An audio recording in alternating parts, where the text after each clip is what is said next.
주님을 경배해 나 주님을 경배해.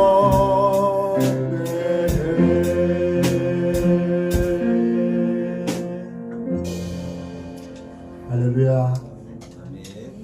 여러분 이곳에 임재하신 우리 하나님께 마음의 무릎을 꿇고 경배하는 그런 예배자가 될 수 있기를 축복합니다. 아멘.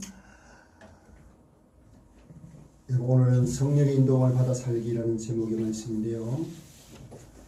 여러분 우리가 이 땅을 살아가는 동안 모든 세상 사람들이 자기 양심을 따라 살아간다면 이 세상 좀 더 나아지지 않을까요? 우리에게 충격과 공포를 주는 그런 범죄들, 전쟁이나 살인이나 폭행이나 사기, 강간, 그 수많은 범죄들이 적어도 자기 양심대로만 살아도 사라지지 않겠습니까? 옳고 그름을 판단할 수 있는 양심을 따라 살아도 적어도 비양심적인 사건들은 아마 일어나지 않을 것입니다.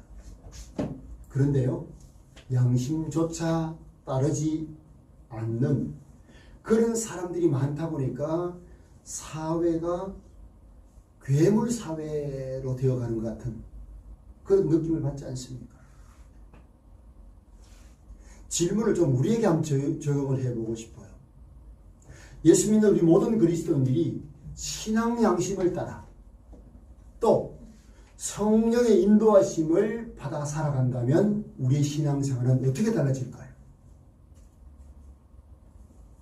교회는 더 교회다워질 겁니다. 성도는 더 성도다워져서 주님 말씀하신 대로 소금의 역할을, 빛의 역할을 감당하면서 세상은 좀 더 밝아질 겁니다. 그렇지 않겠어요? 근데 문제는 우리 성도들조차도 양심을 따르지 않고 성령의 인도하심을 따르지 않는 그런 신앙생활을 하는 경우들이 적지 않습니다. 이것이 문제 아닙니까? 오늘 본문에 여러분 우리가 어떤 자라고 말씀합니까? 우리는 예수 믿어서 하나님으로부터 성령을 받은 자들, 남자나 여자나 구분할 것 없이 아이나 어린이나 할 것 없이 예수 믿는 자마다 성령을 주셔서 성령을 모신 자가 되었다 라고 말씀하는 부분이 오늘 본문에 나와요. 중요한 것이 무엇입니까? 우리가 중요한 사실을 알아야 되는데, 자 12절을 한번 보십시오. 한번 같이 다시 한번 읽습니다. 시작. 그러므로 형제들아 우리가 빚진 자가 돼 육신에게 져서 육신대로 살 것이 아니니라. 아멘. 여러분 우리는 육신에게 져서 육신대로 살 것이 아니다. 여러분 앞에 12절에 그러므로로 시작되지 않습니까? 이 말은 결국 앞에 무슨 말씀이었는가 하면 성령을 모신 사람은 육신대로 살 수 없다. 그러므로 우리는 육신에게 져서 육신대로 살 것이 아니다 라고 말씀하시는 거예요. 그러니까 육신대로 살면 안 된다는 말이에요. 우리가 왜? 성령의 사람이 되었기 때문에.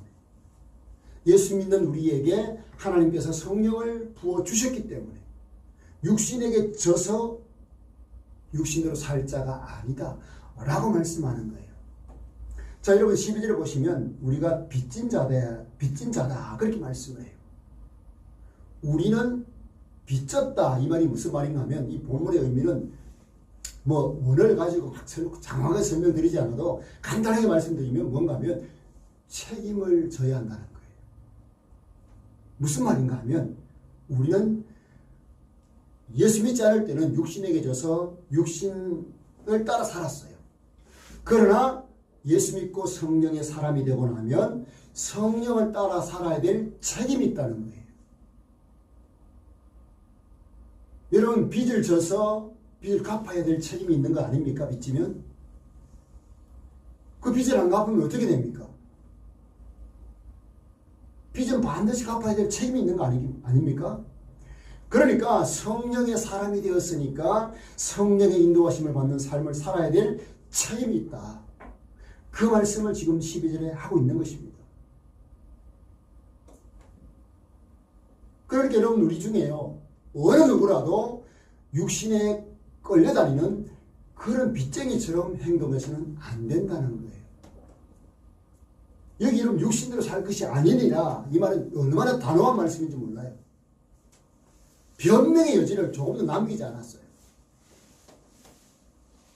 그래서 여러분 우리는 말 한마디를 해도 이제는 육신에게 져서 육신대로 사는 사람처럼 말하면 안 되는 것입니다. 우리가 세상을 살면서 흔히 입버릇처럼 하는 말들이 있잖아요. 이렇게 악한 세상에 살고 있는데 어떻게 죄 안 짓고 살아갈 수 있나. 또 성경적으로 마음은 원이로되 육신이 약하도다 이러면서 자기 합리하는 말들, 이게 뭡니까? 육신에게 져서 육신에게 끌려 다니는 사람의 말이에요. 성령을 모시고 사는 사람이라면 이런 말이 입에서 나오지 못하도록 해야 한다는 거예요. 아멘이십니까? 아멘. 이게 여러분 우리의 책임이라는 거예요. 만약 여러분 성령을 모시고 산다고 하면서 여전히 육신대로 살면 그 결과가 얼마나 비참해질까요? 그 비참한 삶에 대해서 사도 바울이 경험했어요. 그래서 나오는 탄식이 뭔가 하면 오라 나는 곤고한 자로다. 탄식할 수밖에 없다는 거예요. 그런데 그렇게 비참하게 살면 어떻게 된다? 반드시 죽는다고 말씀해요. 자, 그게 13절입니다. 자, 13절 한번 보시죠. 너희가 육신대로 살면 어떻게 돼요? 반드시 죽을 것이고 영으로서 몸의 행실을 죽이면 살리니 라고 말씀을 하세요. 육신대로 살면 죽는다 이 말씀을 하고 계세요. 여러분 이게 어디에서 많이 본 것 같은 느낌이 들지 않습니까? 육신대로 살면 죽는다. 여러분 창세기 3장에 하나님이 선악과를 따먹으면 반드시 죽는다 말씀하시지 않았습니까? 그 말씀과 똑같은 거예요. 선악과를 따먹으면 너희가 반드시 죽는다. 그 말씀처럼 너희가 육신대로 살면 반드시 죽는다 라고 말씀하신 거예요. 먹으면 반드시 죽으리라 말씀하신 것처럼 너희들이 육신대로 살면 반드시 죽는다 라고 말씀하고 계세요. 여러분 여기에 죽음이 영적인 죽음과 육신의 죽음 뿐만 아니라 지옥에서 영원히 멸망받을 죽음 전부를 다 가리키는 말이에요. 이게 죽는다는 말이거든요. 그런데 여러분 13절에 나오는 너희가 누굽니까? 자 13절 다시 보세요. 너희가 육신대로 살면 반드시 죽을 것이다. 이 너희가 누구예요? 영을 받은 사람. 자, 성령을 받은 사람들이에요. 성령의 사람들이에요. 믿는 사람들을 말해요. 그러니까 여러분 1절 로마서 8장 1절에 말씀하는 그 사람들이 그리스도 안에서 결코 정죄받을 수 없는 사람들을 말해요. 무슨 일이 있어도 다시 죽을 수 없는 성도, 영원한 죽음을 죽을 수 없는 그 성도를 가리켜서 육신도 살면 죽는다 라고 말씀하는 거예요. 자 여러분 좀 모순되는 것 같지 않아요? 아니 우리가 결코 정죄함을 당하지 않기 때문에 그 말은 무슨 말이에요? 영원한 죽음에 이르지 않는다는 말 아닙니까? 그런데 육신으로 살면 반드시 죽는데요. 앞뒤가 잘 맞지 않는 것 같아요. 여기에 여러분 엄한 경고가 들어있다는 사실이에요. 여러분 솔직하게 우리가 이 자리에 한번 얘기를 해보자고요. 내가 교회를 다니면서 신앙생활을 하면서 예수를 믿는다고 하는데 성령을 모시고 있느냐 물으면 우리 어떻게 해요? 아멘 해요. 예수 믿는다고 대답해요. 그런데 세상을 살아가면서 육신대로 사는 사람처럼 행세할 때가 있다는 거예요. 뭐 저뿐만 아니고 우리 모두가 돈에 관심이 집중되어 있는 그런 성향들이 다 있어요. 또 자기만 아는 이기주의에 빠져있는 그런 모습도 없지 않아 있어요. 심지어 예수님 믿음이니 하는 그런 말들을 하면서도 그 밑바닥에는 자기 중심적인 사고가 깔려있는 그런 사람도 없지 않아요. 참 듣기가 거북한 그런 말 아닙니까? 예수 믿는 사람들이 우리가 그런 사람이라고 하는 것.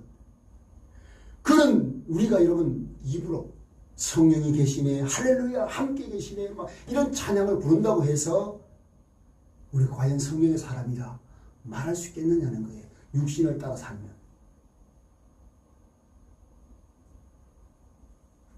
그렇다니라 단정해서 말하는 것은 굉장히 위험하기 때문에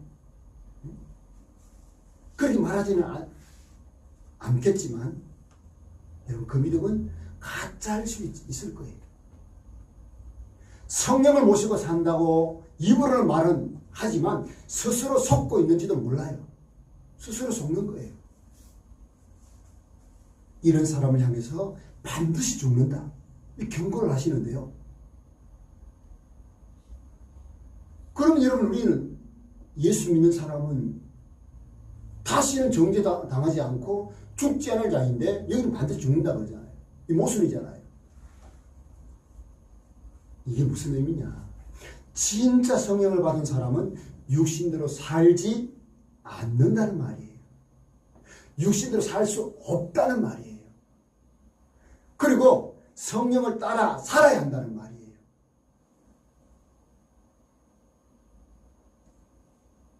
그러면 여러분 우리가 성령의 인도함을 따라 사는 삶의 증거를 우리의 행동으로 입증을 하며 살아야 되는데 그 면에서 여러분 그런 면에서 저도 부끄럽고 여러분은 어떠신지 모르겠어요.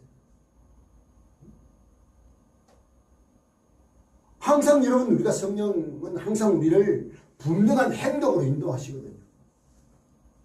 자 14절 보십시오. 무릇 하나님의 영으로 인도함을 받는 사람은 누구라고요? 곧 하나님의 아들이라. 하나님의 성령의 영으로 인도함을 받는 사람은 곧 하나님의 아들이라 말씀을 해요. 여기 여러분 인도함을 받는다는 말은 아곤타이라고 하는 그런 헬라어인데 이 강제성을 띈 거예요. 성령께서 우리를 이끌고 가시는 거예요. 마치 여러분 고장난 차가 견인되듯이 성령이 우리를 견인해 가는 거예요. 그래서 우리가 육신으로 살던 그 시절에 잘 가던 곳을 가지 못하게 하고 성령의 사람으로 꼭 가야 할 곳은 꼭 가게 하고 이게 여러분 성령의 인도함을 받는 거거든요. 그래서 여러분 성령의 인도하심은 굉장히 강합니다. 성령은 하나님의 영이시기 때문에 강한 영이에요. 그래서 여러분 성령께서 우리 안에서 우리를 인도하실 때 우리는 육신에 대해서 항상 아니요 라고 대답하게 만드는 분이 성령이세요. 성령에 대해서는요 항상 성령님이 옳습니다. 그렇습니다. 인정하게 만드시는 분이 성령님이세요. 그러므로 여러분 우리가 성령을 따라 행하는 사람은요 우리의 삶의 핸들을 육신에게 맡겨놓지 않습니다. 내 인생의 핸들을 내가 잡고 가지 않는다는 거예요. 성령께서 인도하시는 대로 간다는 거예요. 성령이 가라면 가고 오라면 오고 서라면 서는 그런 사람이 되는 거예요. 이게 성령의 인도함을 받는 삶이에요. 오늘 본문에 보시면요 성령의 인도하심을 받는 사람들이 실제로 무엇을 할 수 있는지를 설명하는 그 예가 나오는데 13절을 한번 다시 보시면요 자 여기 보면 영으로서 몸의 행실을 죽이면 살리니 그렇게 말씀해요. 자 우리의 육신의 행실을 뭐로 죽일 수 있다는 거예요? 영으로서 하나님의 영으로서 죽일 수 있다는 거예요. 내 힘이 아니에요. 누구의 힘도 아니에요. 성령의 능력으로 말미암아 몸의 행실을 죽일 수 있다. 그렇게 말씀해요. 여러분 여기에 죽인다, 몸의 행실을 죽인다, 이 말은 시제가 현재 동사입니다. 그러니까 한 번 죽는 것으로 끝나는 것이 아니에요. 날마다 죽이는 반복 행위를 의미하고 있습니다. 여러분 우리 삶이 그렇잖아요. 육신을 따라 행하는 그 삶이 지속되기 때문에 날마다 영으로서 우리의 육의 행실을 죽이는 삶을 살아야 한다는 거죠. 여러분 우리 몸은 아직 구원받지 않은 몸입니다. 그렇죠? 아직 구원받지 않은 몸이에요. 몸은 구원받지 않았어요. 그러니까 병도 걸리고 나이 들면 늙어지고 그런 거예요. 이거 너무 여러분 하나님께 기도했는데 하나님 응답 안 된다고 하나님께 막 떼쓰듯이 그럴 이유 하나도 없어요. 내 몸이 연약하면 연약한 대로 기도하고 하나님 고쳐주십시오. 기도한 후에 하나님께서 그것을 그냥 두시면 아 이걸 견디라고 하시는구나. 병이 없는 천국을 사모하라고 하시는구나. 저는 지금 그렇게 하고 있어요.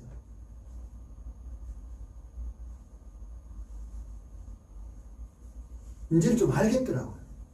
당이 올라가면 제 몸이 어떻게 되는지 알아요. 밥을 먹고 나면 표시가 나요. 그래서 운동을 안 하면 이 몸이 제 스스로 알겠더라고요. 이런 상황 속에서 제가 할 수 있는 게 뭐겠습니까? 하나님, 질병이 없는 천국에 대한 소망 키워가라고 하시는군요. 그렇게 이름을 받아들여요. 이게 뭡니까? 성령으로 몸의 행실을 죽이는 행위입니다.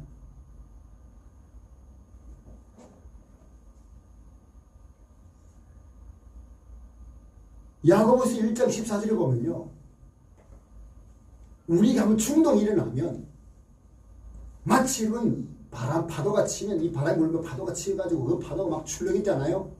그런 것처럼 야고보서 1장 14절에 무슨 말씀하는가 하면 오직 각 사람이 시험을 받는 것은 자기 욕심에 끌려 미혹됩니다. 여러분 여기 말하는 시험은 유혹입니다. 유혹. 테스트가 아니라 유혹입니다. 하나님은 우리를 유혹하지 않습니다. 테스트 하시지. 유혹은 누가 하느냐? 악한 마귀가 합니다. 이런 유혹은요, 자기 스스로 욕심에 이끌려서 유혹을 당해요. 여러분, 욕심에 끌려 잘못된 것, 이게 뭡니까? 이게 몸의 행실이에요. 욕심 따라 행하는 것, 이게 몸의 행실이라니까요. 그러니까, 이 몸의 행실이라는 것은 우리가 하는 말도, 행동도, 생각도 다 포함된 걸 말해요. 우리는요, 행동으로 나쁜 일을 할 수도 있고요, 말로도 할 수 있고요, 생각으로도 할 수 있어요. 이런 것들을 우리가 어떻게 합니까?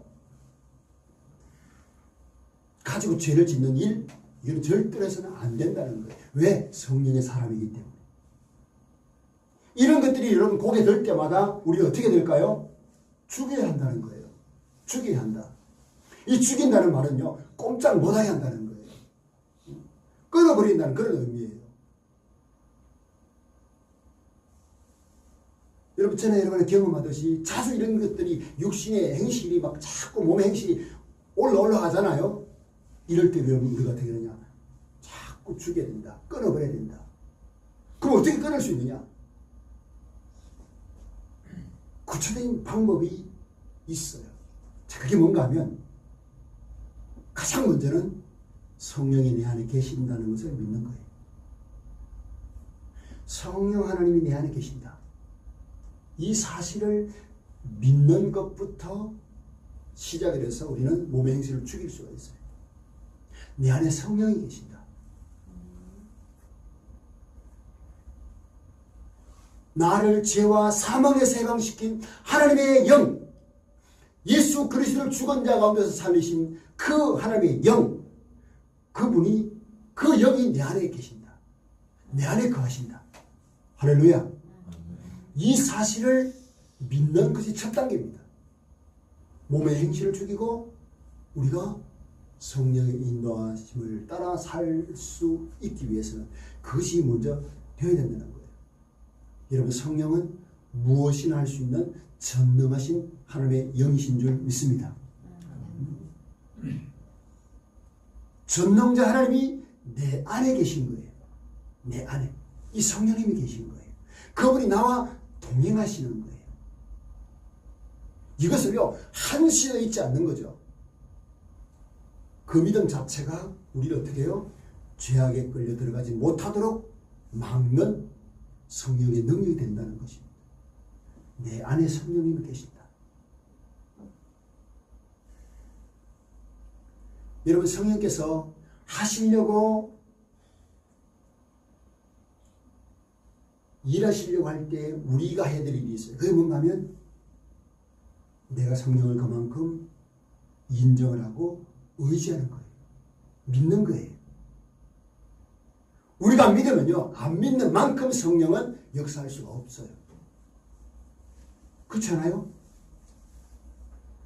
내가 믿으면 믿는 만큼 성령은 우리를 도우신다는 사실을 여러분 기억하시기 바랍니다. 내 안에 계시는 것을 믿지 않으면요, 어떤 유혹 앞에서 내 힘으로 이기려고 노력해 보십시오. 안 돼요. 탄식밖에 안 나오는 거예요.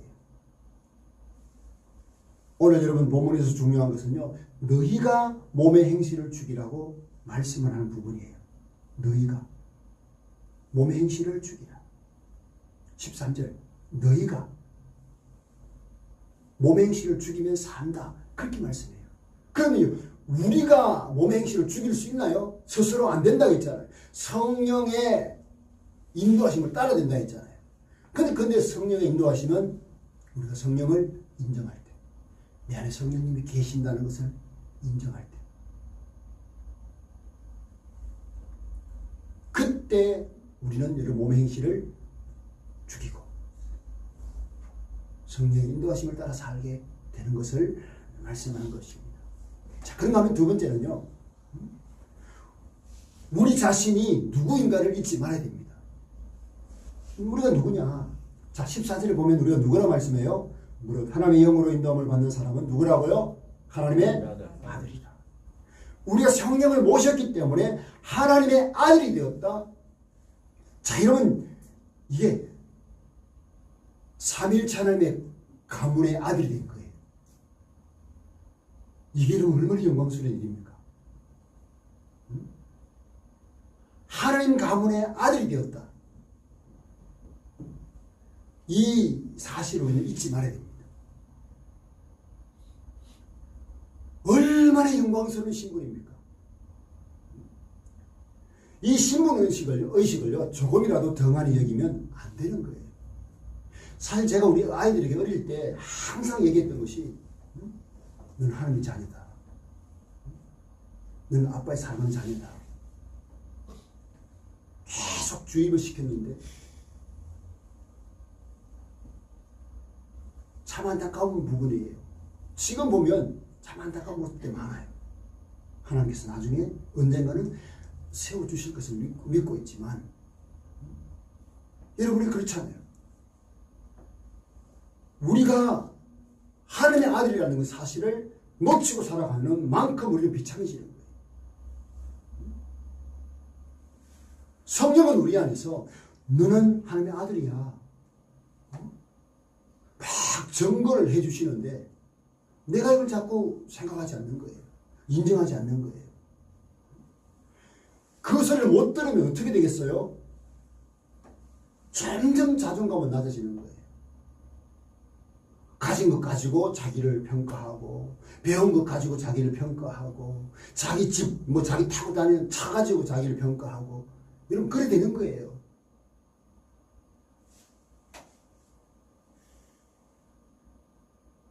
여러분이 하나님 앞에 이러면 솔직해져야 돼요. 정말 내가 가진 것 때문에 사람들에게 부끄러웠다. 이거는요, 내가 하나님의 아들이라는 이 자부심을 놓치고 산 거 아닐까요?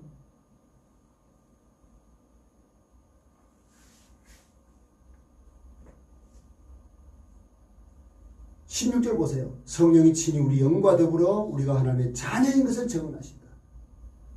성령의 사람이라면 아무리 잘못된 길로 가도 성령의 증거의 길을 막을 수 없어요. 성령께서 계속 증언해 주시는 거예요. 너는 성령의 사람이야. 너는 하나님의 아들이야. 계속 말씀하시는 거예요. 이런 성령의 인도를 받았던 시편 기자가요. 시편 119편 105절에 주의 말씀은 내 발의 등이요 내 길의 빛이다. 그렇게 고백하잖아요. 이게 무슨 말입니까? 이 어두운 세상을 걸어가면서 말씀을 등불처럼 밝히고 다니지 않습니까? 제가 어릴 때 저희 집에 가훈이 있었어요. 혹시 여러분 댁에 가훈이 있습니까?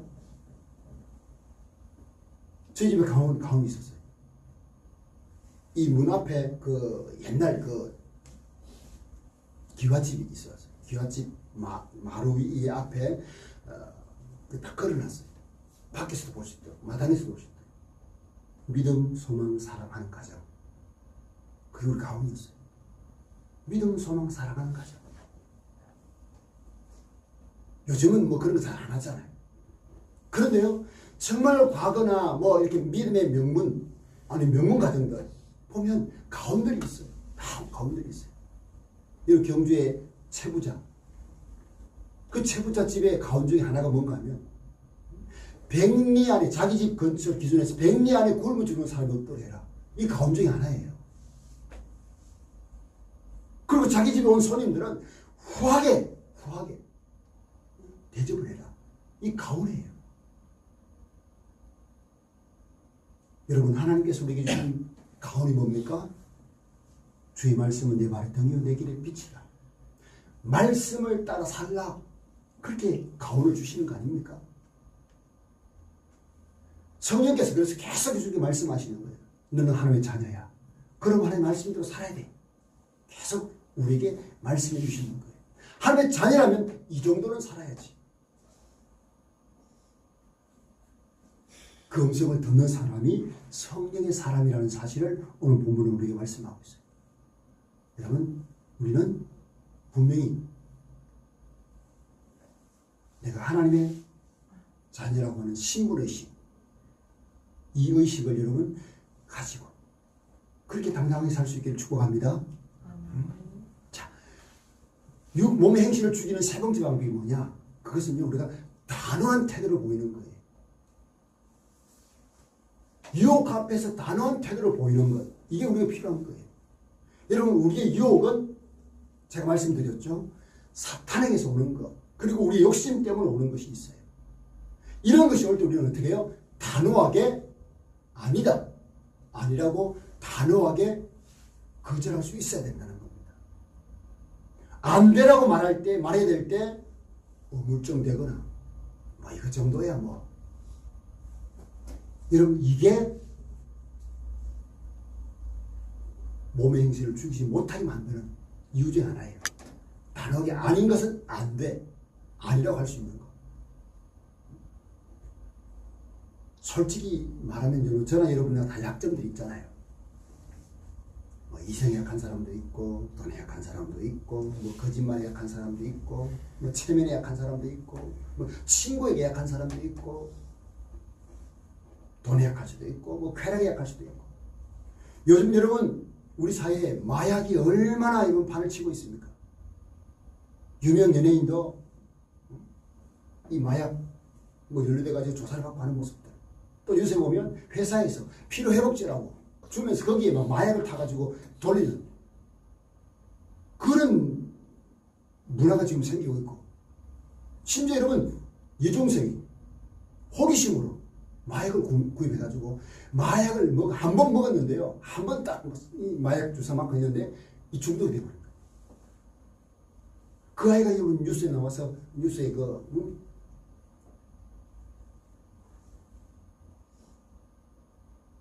나와서 그때 심정을 얘기하는 걸 제가 보았는데 한 번인데 막 도저히 너무 힘들어서 견딜 수가 없다는 거예요. 여러분 이런 충격적인 일들이 일어나고 있잖아요. 그리고 여러분 요즘에 뭐 동성연애니 뭐 동성결혼이니 뭐 요즘도 스포츠 스타하고 또 뭐 이상한 일이 일어나지 않습니까? 지금 사회가 이런 사회이지 않아요. 여러분 이런 세상 속에서 호기심에 나도 한번 해볼까? 이러면 어떻게 되겠어요? 이런 일들이 우리에게 일어날 때 우리 어떻게 돼요? 마약은 난 절대로 안 된다. No! 아니다. 아니다. 딱 끊어버리는 거예요.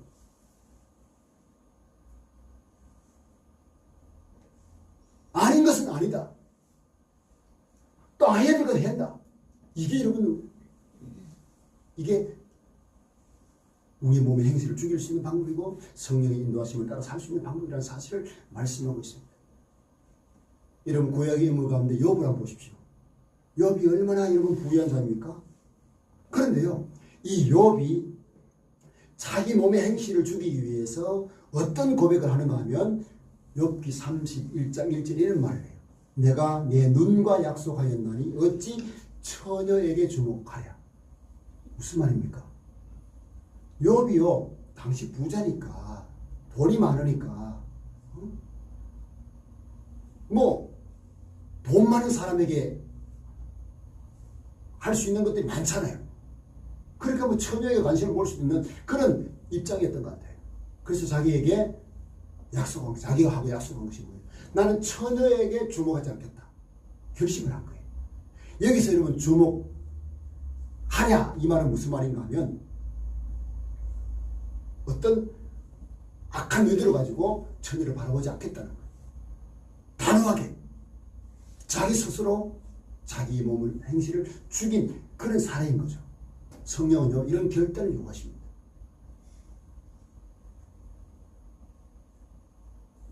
저희 아버님이, 우리 아버님 얘기를 죄송한데요,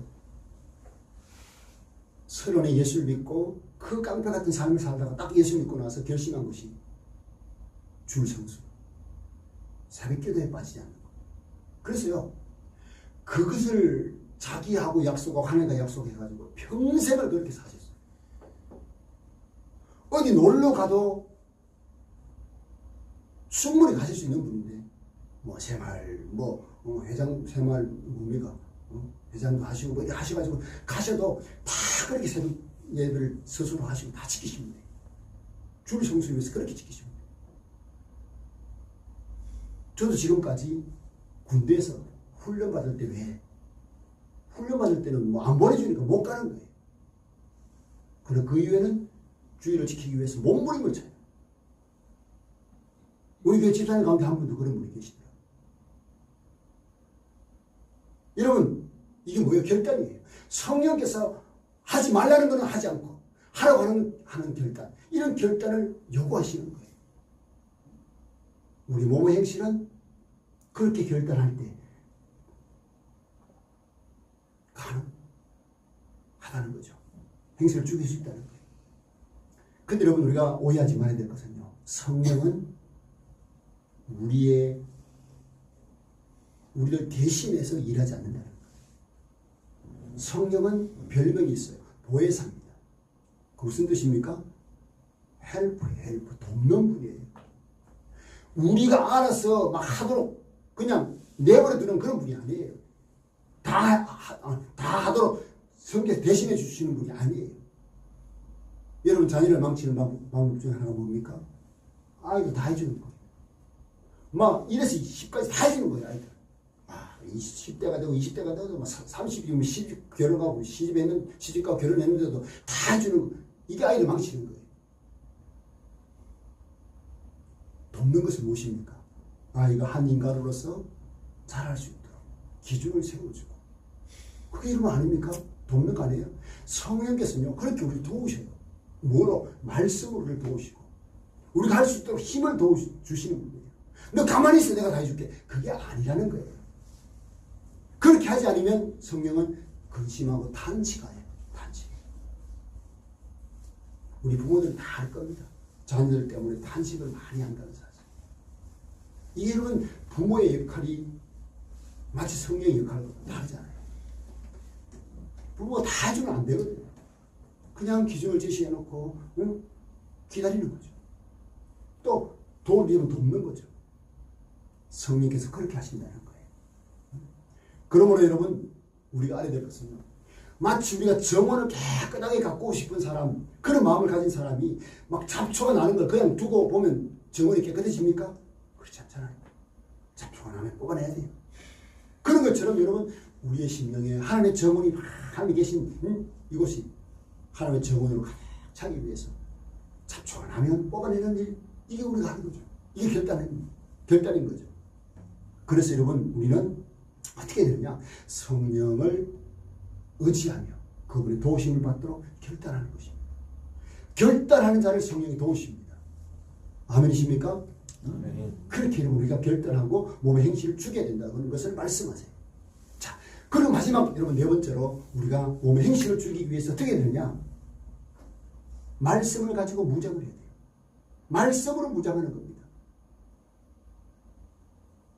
시편 119편 9절 11절에 어떤 말씀이 있습니까? 청년이 무엇으로 그 행실을 깨끗하게 하리까? 주의 말씀만 지킬 따름이다. 몸의 행실, 그의 행실을 깨끗하게 하는 건 뭐예요? 말씀이에요. 말씀.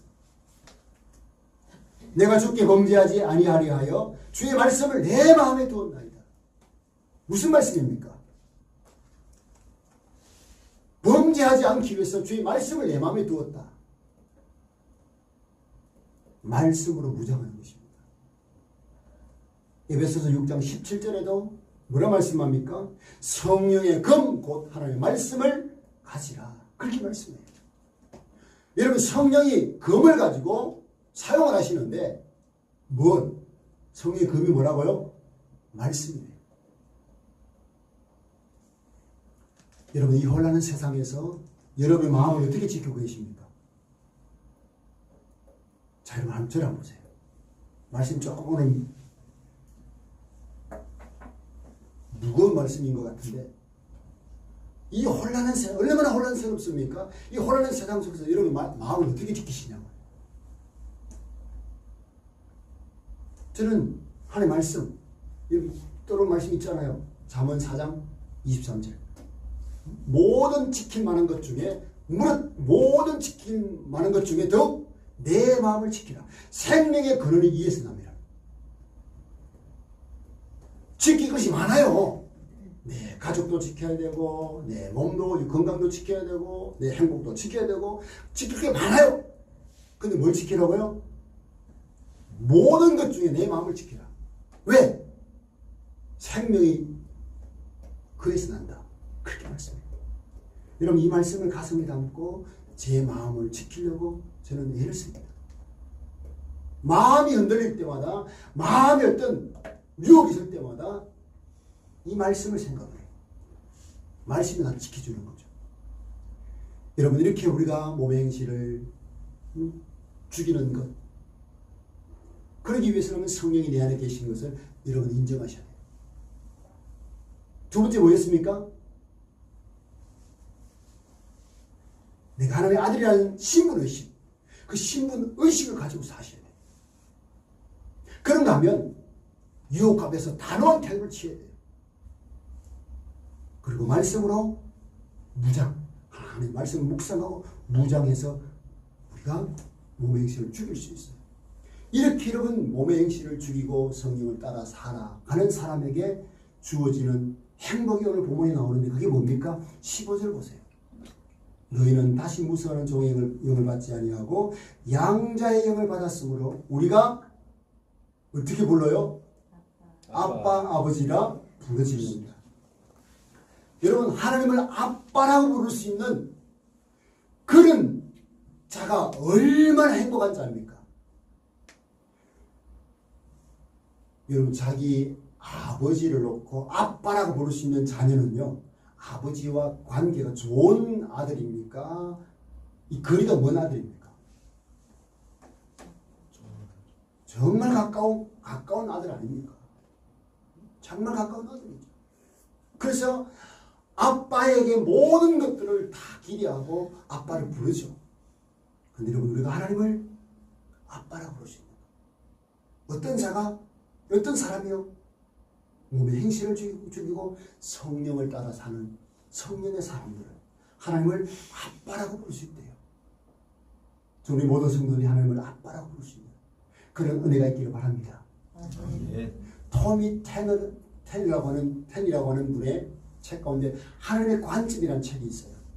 그 책 서문에 자기 딸과 있었던 그런 에피소드를 기록해 놓았어요.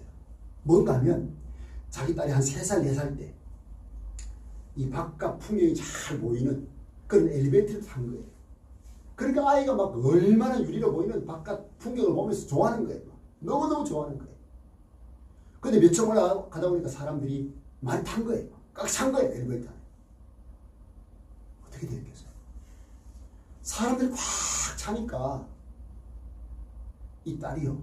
아빠도 어디 있는지 모르겠고 안 보이는 뭐가 보이겠어요? 뭐 사람들의 무릎, 발밖에 안 보이는 거예요. 아무것도 안 보이는 거예요. 그래서 이 딸이 이렇게 외치더래요. 아빠, 나 좀 안아주세요. 아무것도 안 보여요. 아빠의 눈높이에서 좀 보고 싶어요. 나를 안아주세요. 토미 테니가요. 그 딸을 안아 올려서 자기의 시선까지 올리니까 그때서야 딸이 뭐가 보이겠어요? 바깥 풍경이 보여요. 그 딸의 그 행동을 통해서 이 토미 테니가 깨달은 거예요. 아, 그렇구나. 이게 믿음이구나. 아빠, 날 좀 안아주세요. 이게 믿음이구나. 그 하나님이 안아주실 때 하나님의 관점으로, 하나님의 높이에서 세상을 볼 수 있다. 이게 믿음의 신앙생활의 승리의 비결이구나. 깨달았다는 이야기예요. 여러분 참 힘드시죠?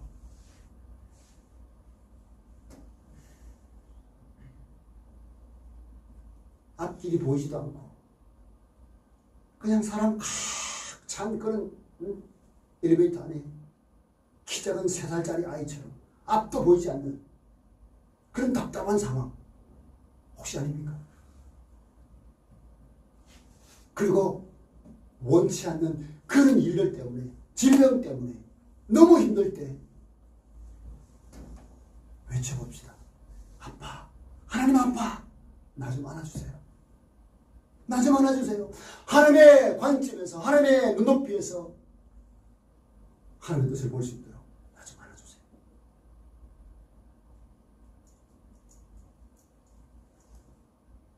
여러분 우리는 신앙생활의 승리에 대한 말씀들을 계속 지금 나누고 있습니다.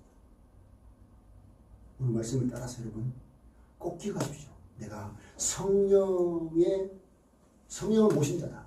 내 안에 성령이 계신다. 나는 성령을 모신 자이기에 하나님의 아들이다. 성령께서 나에게 단호한 결단을 원하십니다. 아니면 아니다.